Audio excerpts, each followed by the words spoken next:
સમાચારમાં વાત કરીએ તો ડાંગ જિલ્લાના છેવાડાના વિસ્તારમાં વસતા આદિવાસી વિદ્યાર્થીઓ માટે શિક્ષણ ક્ષેત્રે એક મહત્વપૂર્ણ પહેલ કરવામાં આવી છે। સુરતની એથર ઇન્ડસ્ટ્રીઝ લિમિટેડ દ્વારા લાખો રૂપિયાના ખર્ચે નવીનીકરણ કરાયેલી જનતા હાઈસ્કૂલ શામગહાન તેમજ છાત્રાલયો અને અદ્યતન ટોયલેટ બ્લોકનું ભવ્ય લોકાર્પણ કરવામાં આવ્યું। આ પ્રસંગે ડાંગના ધારાસભ્ય વિજયભાઈ પટેલ સહિત અનેક મહાનુભાવો ઉપસ્થિત રહ્યા હતા। ડાંગ જિલ્લાના આહવા તાલુકાના શામગહાન ગામમાં આવેલી અંબિકા એજ્યુકેશન ટ્રસ્ટ સંચાલિત જનતા હાઈસ્કૂલનું એથર ઇન્ડસ્ટ્રીઝ લિમિટેડ દ્વારા સંપૂર્ણ નવીનીકરણ કરવામાં આવ્યું છે। આ નવીનીકરણથી ધોરણ 9 થી 12 ના વિદ્યાર્થીઓને આધુનિક અને સુવિધાસભર શૈક્ષણિક માહોલ મળશે।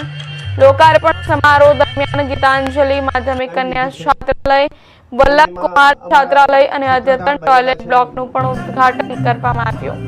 કાર્યક્રમમાં વિદ્યાર્થીઓએ ભારતના સ્વાગત ગીત અને સાંસ્કૃતિક કાર્યક્રમો રજૂ કરીને સૌનું મન મોહી લીધું હતું।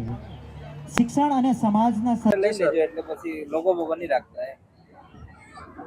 આજે આ શુભ પ્રસંગે અમે અહીં ઉપસ્થિત છીએ, જેમાં આ સ્કૂલનું નવનિર્માણ થયું છે।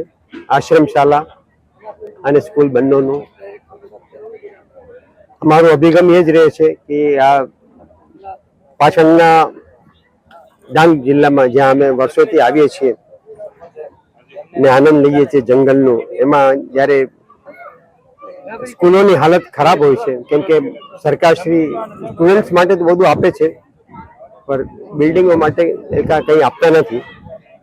અમે એ કમી પૂરી કરવાની કોશિશ કરીએ છીએ અને એ લોકોને સરસ વાતાવરણમાં છોકરાઓ ભણે અને ટીચરોને બી એક સરસ વાતાવરણ મળે અને એક એ લોકોનું સરસ વાતાવરણમાં જ્યારે શિક્ષણ મળે તો છોકરાઓને ભણવામાં બી આનંદ આવે અને શિક્ષણ આપવાવાળા શિક્ષકોને બી આનંદ આવે।